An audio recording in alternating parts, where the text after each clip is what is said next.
Welcome to St. John's Episcopal Church on the corner of 11 and Woodward in the heart of our region. We are delighted that you're here, and we hope that you feel most welcome and will come again and again. I'm going to give the briefest introduction because we have a member of our vestry and social justice group, Faith and Justice, to give an introduction to our speaker. But when Deborah Shepard committed to do this, I'm so delighted. She comes to a regular group in our church, and she often brings a translation of scriptures that are translated by and for Native peoples. And I'm going to say a prayer for us as we open. This is what we know as the Lord's Prayer, and it is translated, and I offer it as our gathering for today. This is Jesus speaking. When you send your voice to the Great Spirit, here is how you should pray. O Great Spirit, our Creator from above, we honor your name as sacred and holy. Bring your good road to us, where the beauty of your ways in the spirit world above is reflected in the earth below. Provide for us day by day the elk, the buffalo, and the salmon, the corn, the squash, and the wild rice, all the things we need for each day.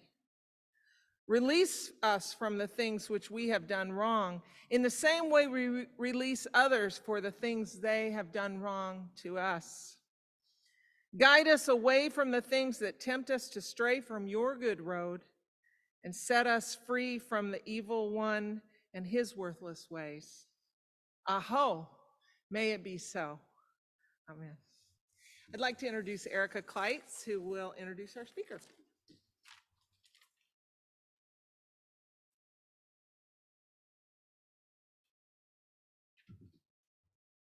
Thank you, Beth, and thank you everyone for being here today. We're really grateful you're here.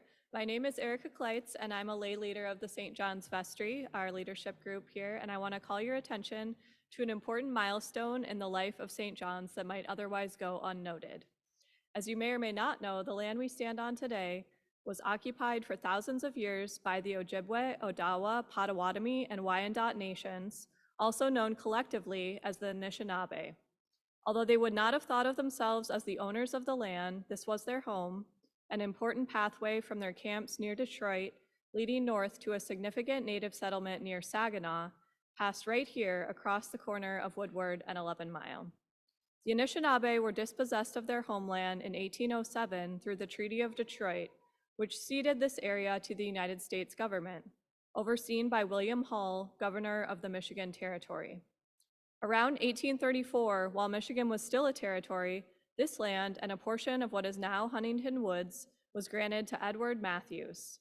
Then, sometime around 1896, his widow sold it to George Hendry, a prominent Detroit businessman, and it served as his horse farm. In 1923, our ancestors, who formed the St. John's Parish in 1920, purchased this property from the Hendry estate for $20,000. On Easter Monday, April 10th, 1923, 100 years ago, the agreement was signed with a down payment of $2,000. It is essential for us to keep learning about the often untold parts of the larger history of this land, so that we can acknowledge, appreciate, repair, and reconcile with our Native American brothers and sisters. Several of us started this journey and reflection through a program from our national church called Sacred Ground, which walks through the chapters of the US history of race, racism, and white supremacy. It's built around a series of documentary films and readings. As part of the series, we learned about our history and the atrocities endured by our Native American brothers and sisters. It begins with the church's doctrine of discovery, the taking of land, and the forced assimilation through boarding schools, but it also leads us to points of healing in communities today who are working on racial reconciliation and reparations. This is a life-altering program, and you'll find more information about it after the presentation. We invite you to consider participating in a study group which we are contemplating for the fall. Today, we hear from Deborah Jane Choate Shepard, Anishinaabe storyteller, member of St. John's, who will share her family story. After her presentation, she'll answer questions. Then we'll meet for some refreshments and table talk to reflect on what we've heard and consider ways we can acknowledge and raise awareness of the Native Americans today, especially in our community. Once more, we thank you for coming, and please join me in welcoming Anishinaabe storyteller, Deborah Jane Choate Shepherd.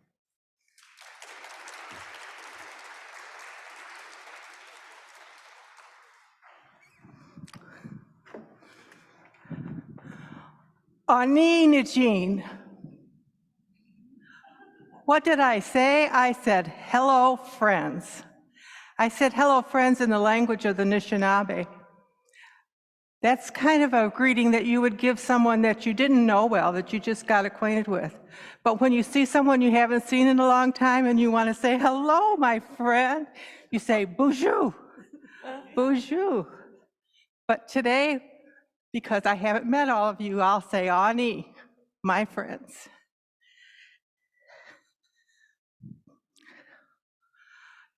You know, just as Erica read to us many, many years ago, when our grandmothers were little girls, the people who lived here in this place called themselves Anishinaabe. It means the people. They called this world Mackinac, the turtle, and they called their grandmothers Nokomis. They were always grateful to Kichimanaju for making this beautiful world and for putting the people in it. They used rivers the way we use highways. And the Anishinaabe traveled from place to place throughout the year, hunting and gathering food to feed themselves and their families.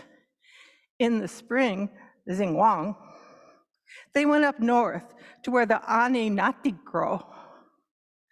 They grow tall and they tap the sweet sap to make Zigwa Mizigan. Today, we call Zigwa Mizigan maple syrup. In the summer, Nibin, they picked delicious berries and went to the west to build fishing camps on the shores of the rivers that fed the mighty Michigame. There they caught namagas, ashkun, trout, bass, and other fish. Today, we call Michigame Lake Michigan. In the fall, the Wagi, they gently paddled their canoes through water where they bent grass over and pounded the seeds out into their canoes. And they took the seeds home to make food for their families. They called the seeds Anishinaabe Namuman. Today, we call that wild rice. In the winter, Nibun, they hunted in the woods for washwashkeshi, amik, beaver, wagash, and wabush for meat and for skins to make clothing. This is a tiny piece of skin.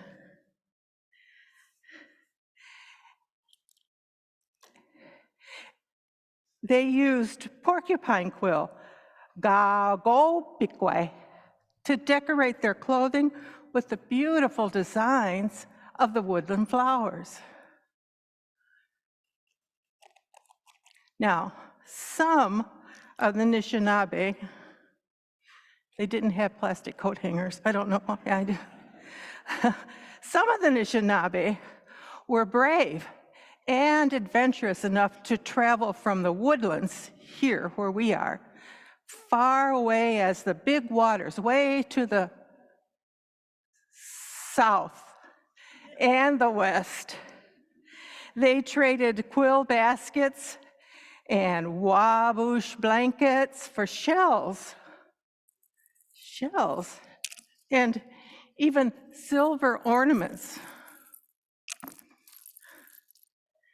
Anishinaabe used the shells and silver to decorate their clothing with the beautiful designs of the woodland flowers.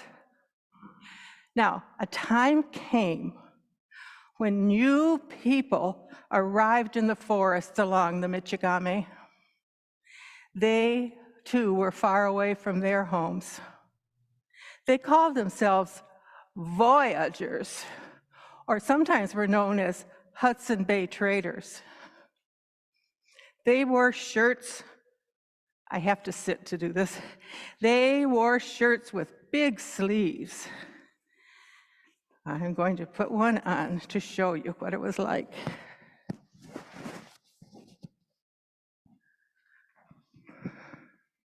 Wouldn't they be amazed about wireless microphones? But they wore these shirts with the great big sleeves. Now, the sleeves were useful because they were good for doing things like, you could use them like a little basket to gather some fruit or something. Or you could clean your tools, your knife, or items with it. And you could use them like a handkerchief. Now, they wore the big shirt sleeves. I'm changing the page so I don't forget anything. They learned from the Anishinaabe how to make bulrush and quill baskets and sweetgrass baskets, and to hunt for the furs of the wabush and amik and otter. They traded furs and baskets for velvet and calico cloth and amber beads and glass beads. The Anishinaabe loved the calico because it already had beautiful floral designs like the woodland flowers.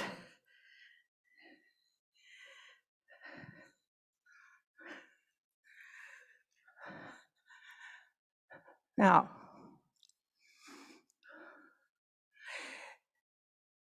one of the things that they would trade for, besides the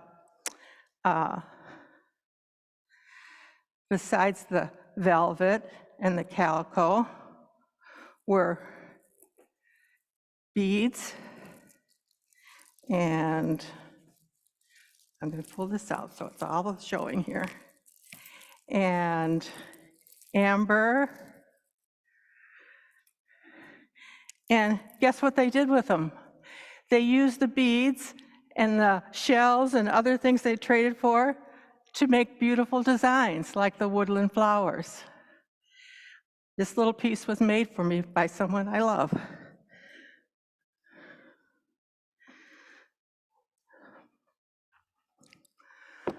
Now, some of the traders came to love the woodlands and the Anishinaabe people, and they even married Anishinaabe women and raised families. And they never went back to their faraway homes. But the traders were not the last people to come to here from their faraway countries. More and more and more of the new people came until they, the new people, began to think that the lands where the Anishinaabe lived belonged to them. The new people even thought that their words and their ways should take the place of the Anishinaabe words and ways. They told the Anishinaabe where they could live and expected them to become farmers instead of traveling from place to hunt and gather food. One little girl, known as Aina Gokore, whose great-grandfather was a Hudson Bay trader, lived with her pillager band family in the place they had been sent to live, called White Earth.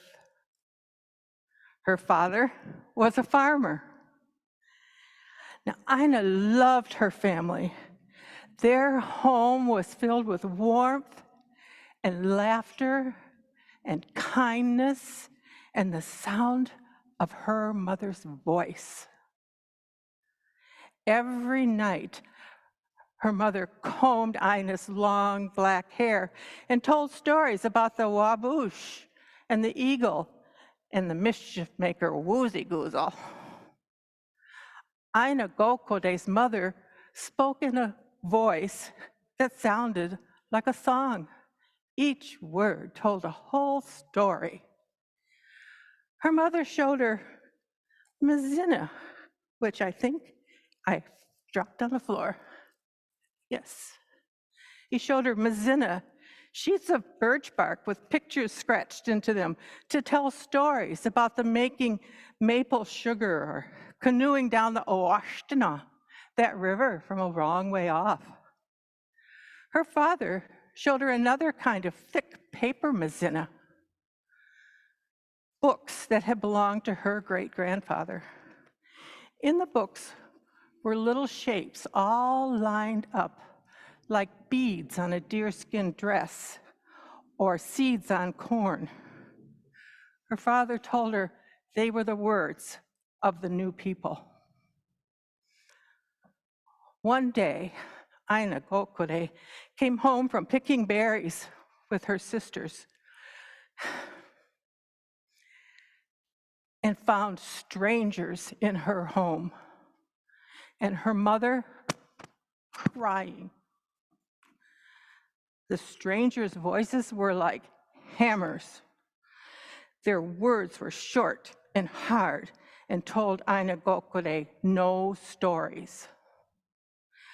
"My dear one," said her mother in her voice that was like a song, "these people have come to take you and your sisters away from here to a Mazinigan Gamek, a book place, where you will learn what their words mean and how to tell the stories in their paper Mazina." Ina Gokode did not want to go. She cried and held onto her grandmother's calico skirt, but strong hands pulled her away and led her and her sisters to the train that took them to a place far from their home to learn the words and ways of the new people. When they got to the Mazinigan Gamek, they were shown to their beds all lined up with other little girls. They wept when their long black hair was cut short. They laughed when they were fed very strange food. They shivered every night as they huddled in their thin woolen blankets and longed for their warm Wabush rabbit skin blankets.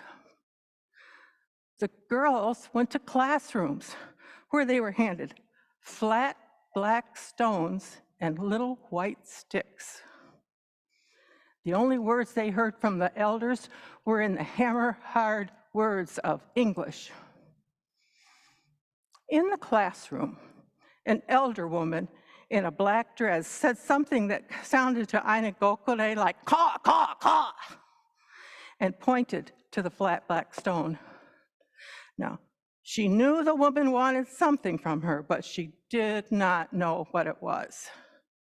When Ina looked at her with a shrug, the Crow woman slapped her hand with a stick. Ina looked around the room and saw that some of the girls were using the white stick to make marks on the black stone.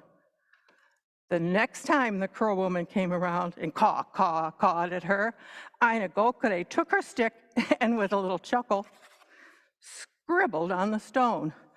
"No, caw, said Crow woman. Another slap. Caw, Jane, said Crow woman. She took the slate from Ina Gokode and made marks on it. The next time Crow woman came around, before she could even caw, Ina Gokode took her stick of chalk and copied the shapes the woman had made. J, A, N, E, Jane. Yes, said Crow Woman, your name is Jane. Now, Jane and her sisters clung together in that strange place, remembering the sound of their mother's voice. Whenever they spoke to each other with the song, story, words of the Anishinaabe, they were told to be quiet. Jane was a little girl who found it hard to be quiet. So she learned to say blanket instead of wabush, and book instead of mazina, and place instead of agamic. And she learned to call herself Jane. But she never stopped speaking the way her mother did, in a voice that sounded like a song. Today, my grandchildren, I say to you, bonjour, Deborah Jane. Nadijnakas, hello, beloved. My name is Deborah Jane. Madison Heights, Nindujaba. I live in Madison Heights. White Earth, Minnesota, Nindau is my tribal association. Pillager Band, Nindudum is my clan. When I speak the words of the Anishinaabe, I stumble over them. They're not my first language.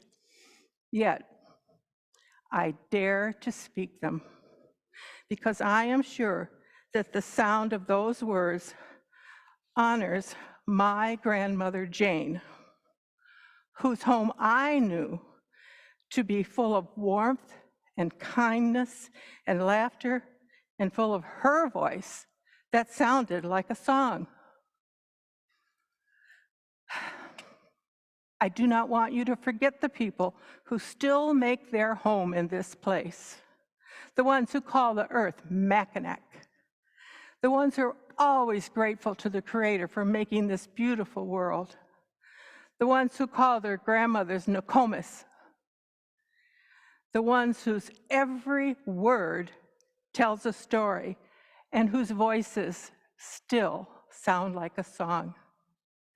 Miigwech, thank you very much for listening.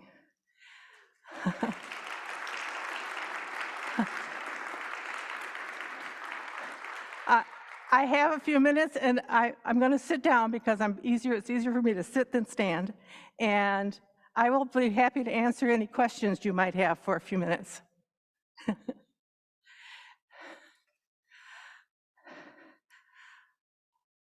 Yes.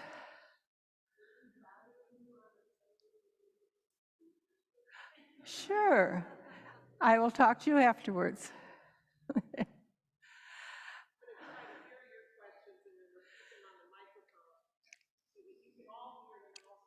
Okay.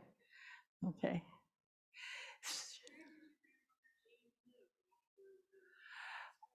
My grandmother went to boarding school when she was 8 years. Repeat the question, or you can. Yeah. Okay, she wondered where my grandmother lived after boarding school. She did live at White Earth until she was taken away at 8 years old to a boarding school whose name we still have not found. But she remained in the boarding school system until she met my grandfather at what was called at the time Haskell Indian Institute, which is now Haskell University in Lawrence, Kansas. My grandfather was Cherokee from Oklahoma.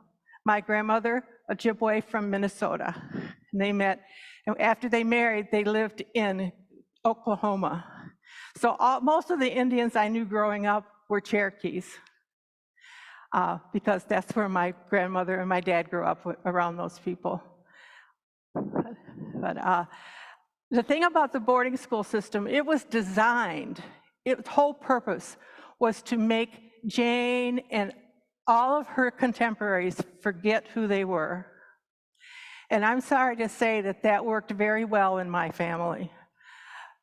You would never have mistaken my family living over at 9 Mile and Van Dyke in Warren for anything other than just another family in Warren, Michigan.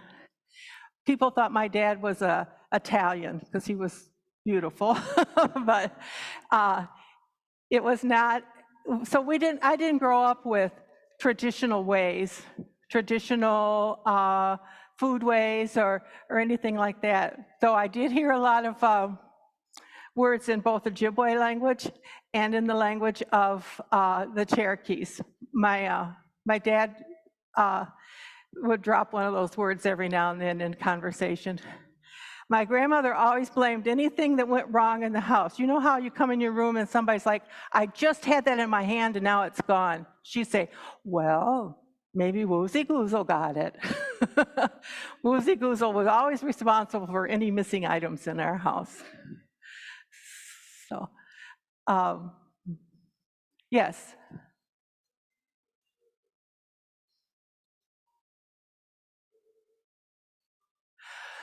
You know, my grandmother repeat the was question, able to. Deborah? Oh, she wonders if any of the children ever got to go home after boarding school. My grandmother was able to maintain her contacts with her family, but you know, she also made the decision to live in Oklahoma, so there wasn't a lot of cousining back and forth. But many children were never heard from again. Many children went to boarding school and became ill and died and their parents were never even notified. There's a lot of heartbreaking stories out there. I'm very fortunate to have had a grandmother who was a resilient, optimistic person who was able to build a life without being broken and bitter after the boarding school. I have met many people over the years whose lives were never rescued from their experience at boarding school. Bob.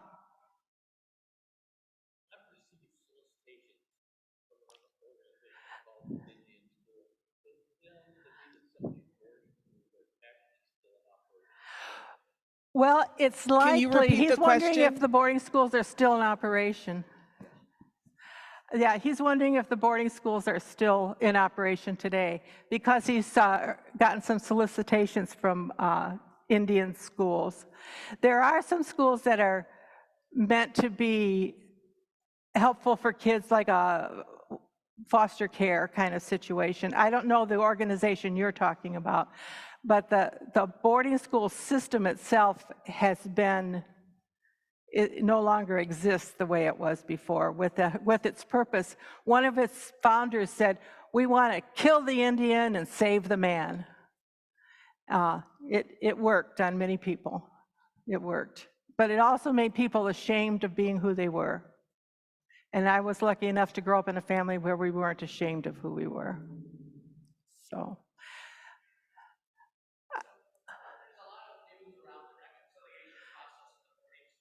Yeah.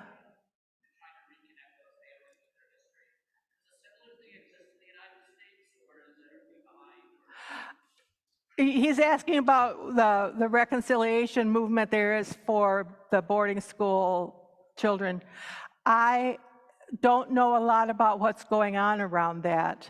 Again, my own family was not, like, my grandmother went to Oklahoma, and so most of my adult life I've kind of been focused on my Oklahoma relatives.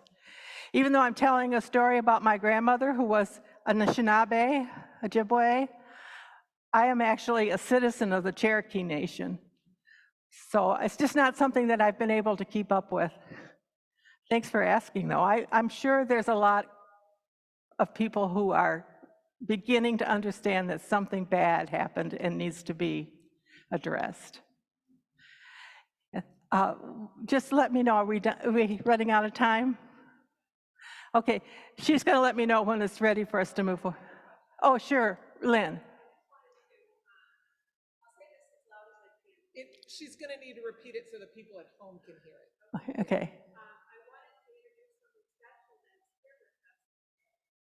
Okay, she's introducing a special guest today.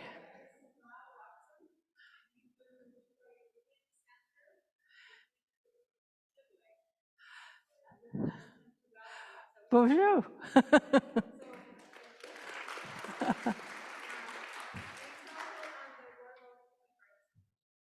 Oh.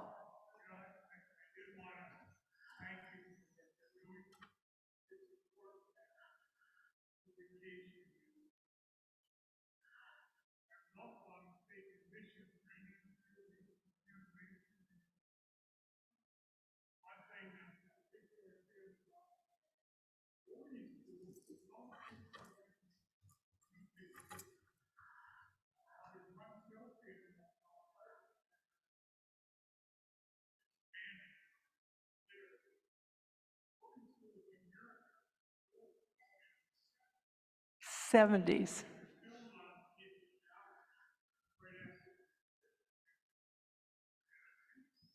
Mhm.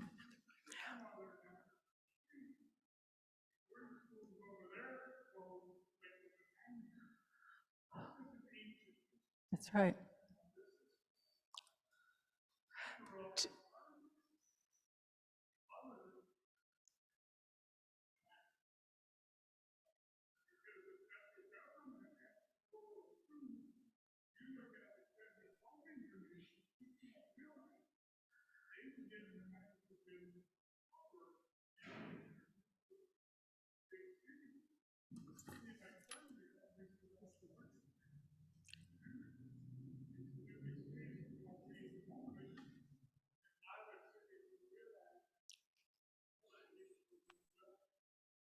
I'm going to Yeah. stop you just a second to summarize, and then we're going to get another microphone, okay? Because the people at home can't hear, and some of us can't hear. Mr. Buxom was introduced. He's a member of the Human Rights Commission here in Royal Oak. He's also himself a Ojibwe. And from what I could hear, you're saying some of the boarding schools existed until the 70s and even the 90s? Hold on, he's going to put a microphone on you. Yeah. Now, usually I have a Put the loud tip voice right that, up to your mouth. There you go. nobody asked for. But most of the boarding schools were closed. See, it was mandatory that they had to send their children to a boarding school. And if you didn't send your children, the government came and forcefully took the children from the house. People don't realize they would actually come into your house and take your children, which was the law at that time. You know, I can't change what was in the past. But the same thing over in Canada. The schools over there really started breaking up in the 90s. So this is an ancient history. A lot of people in the community went to these boarding schools. Some of them don't have the same experience and knowledge. They thought they got a good education, but a lot of them, like we know, where you read in the paper now, never returned. Never found out what happened to those children, or were abused, a lot of them in there. So there's a lot of history that I'm not trying to make anybody feel guilty about what happened in the past. But if you don't know what history in the past, it's up to happen again. And that's why history is so important to know. And I commend you for educating people like you do. It's hard to get people in the community to go around and educate people in the community of what it was like, and what your parents went through, what my parents went through. My mother would go back to the reserve for family reunions and funerals and parties, but would never take us kids because we were in Ferndale. That she did not want my brothers and me to experience the discrimination and hatred that she grew up with. And that's why it's important to understand we're all one people. Let's put it that way. And I commend you again. Thank Commend you. you for the church for having this. Thank you. Thank you. Thank you. I think there was a question over here in the gray shirt. Gerardo's going to bring a microphone to you. Just give us 1 second.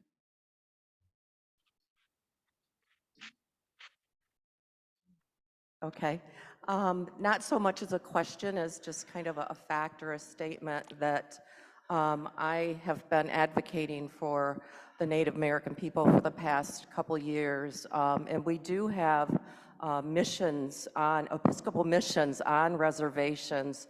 I don't know so much about Michigan, but if you want to be sending money or support rather than to one of the Indian schools, I'd say, check out some of the missions that are on the reservations. So. Bernie has a question behind you, Gerardo.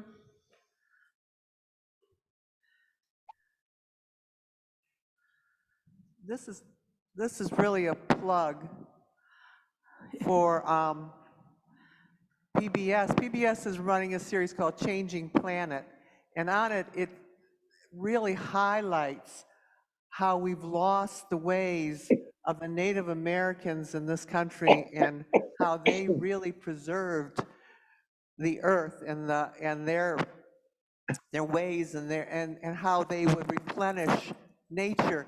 And so on that particular Changing Planet series, it talks about what they're doing again to acknowledge the knowledge of the Native Americans and how they protected the earth.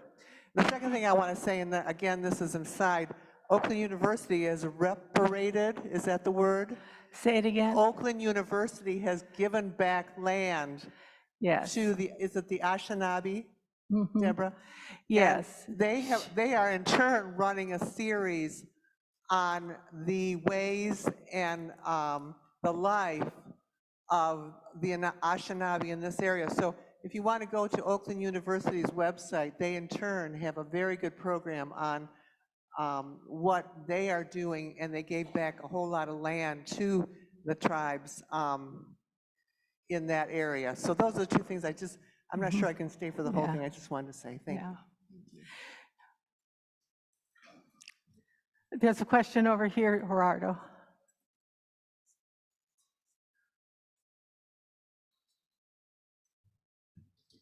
So, hi, Deborah. Thank you so much. Closer, even closer. All right. Thank you so much for being here. A lot of the education I think that our kids get in school about Native Americans tends to be in a very historical context You are right. and not so much in a current life context. That's right. And I wondered if you could share a little bit about your knowledge of the Native American tribes who are living here in this space with us today, and what Yeah. kind of activities might be happening that we might be able to learn from. Well, again, you have to remember that I grew up in a very assimilated family. So I didn't have a lot of connections with Native communities in this area. My father's sister and her family lived in Grand Rapids, and they really participated in the Intertribal Council and a lot of things. So they are kind of more grounded in some of the traditional ways and things like that. So I can't tell you from my own experience, like, who the people are, but I've been meeting more and more people over the last few years since, well, the whole big life circumstance that made it possible.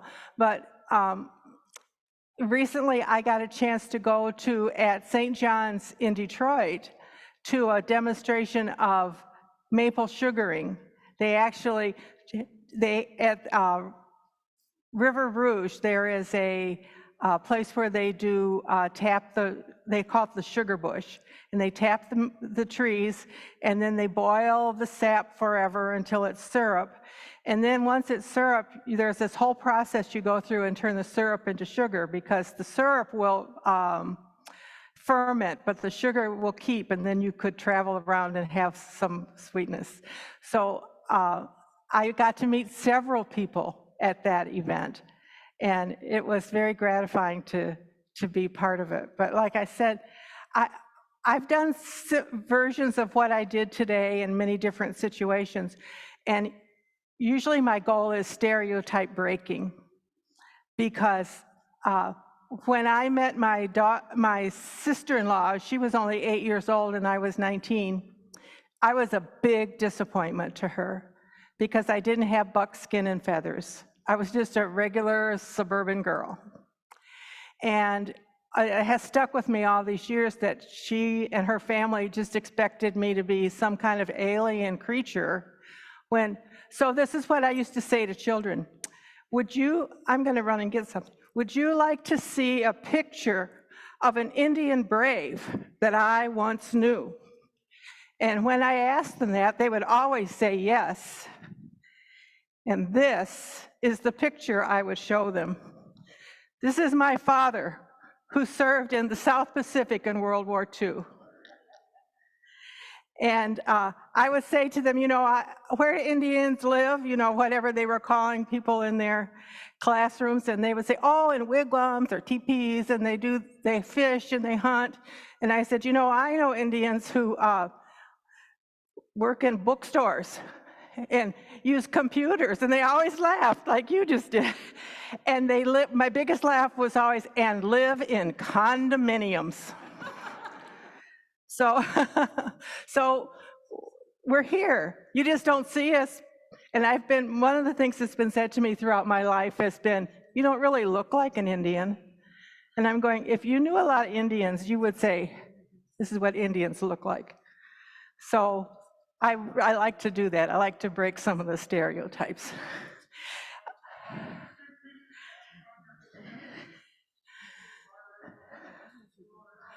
Hold on just a second, if you can In speak the into the suburbs, microphone. We weren't trying to show that we were Native American because. We can't hear you in the microphone, I'm sorry. Huh? We weren't openly telling people we're Native Americans in the 50s. It wasn't popular. And very discriminatory towards people of color. And so it was more hidden, and if our parents did what they could do to protect us, when my mother and that would go back to the reserve, she wouldn't take us because she didn't want us to experience what she had done.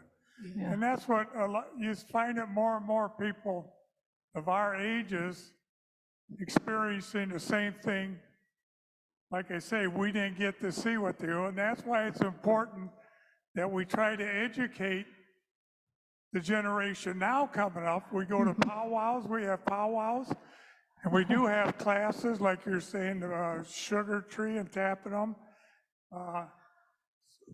sweat lodges, we have different things of making ribbon shirts and skirts. We try to teach the younger generation because we had to hide the fact that we couldn't learn that. And nobody's fault. I'm not blaming anybody to feel guilty or anything. It's just the way it was, Yeah, you know. thank you. Deborah, there was a question on Zoom. I think you said your grandmother was in the boarding school from age 8 until she graduated? Until she married. I have a picture of her and my grandfather together in their school graduation picture from high school or from the institute. They're sitting together in the center of the picture because that's where she met my grandfather. So she stayed in the system until she finished her whole formal education. Wonderful. Yeah. Thank you so much, Deborah Shepard, member of St. John's, storyteller, extraordinary human being. Thank you for sharing your story with us. Miigwech. Miigwech means thank you. Thank you very much. We'd like to move now into any of you who can stay. There are 4 tables in the West Transept over here. We invite you to come and get a refreshment. And we're going to move into some conversations about what you might want to see as next steps or things that we can do as a community to raise awareness, including land acknowledgements. How many of you are part of organizations that have land acknowledgements? Can you raise your hands? If you don't know what a land acknowledgement is, can you raise your hand? And please don't be embarrassed if you don't know. Okay. You'll see more and more people at organizations at the beginning of any event. They'll say, we want to acknowledge that the land that we are inhabiting belong to the Native peoples in this community. And it's a step towards reconciliation and reparations. And so that may be something that's on your heart and mind. You may have other ideas, but please come and join us now for refreshments and find a table if you'd like to be a part of those conversations. Okay. And thank you to St. John's Faith and Justice team for sponsoring this event tonight. Thank you. Miigwech.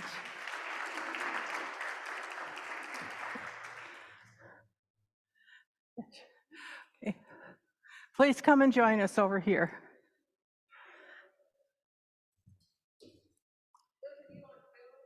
That's okay.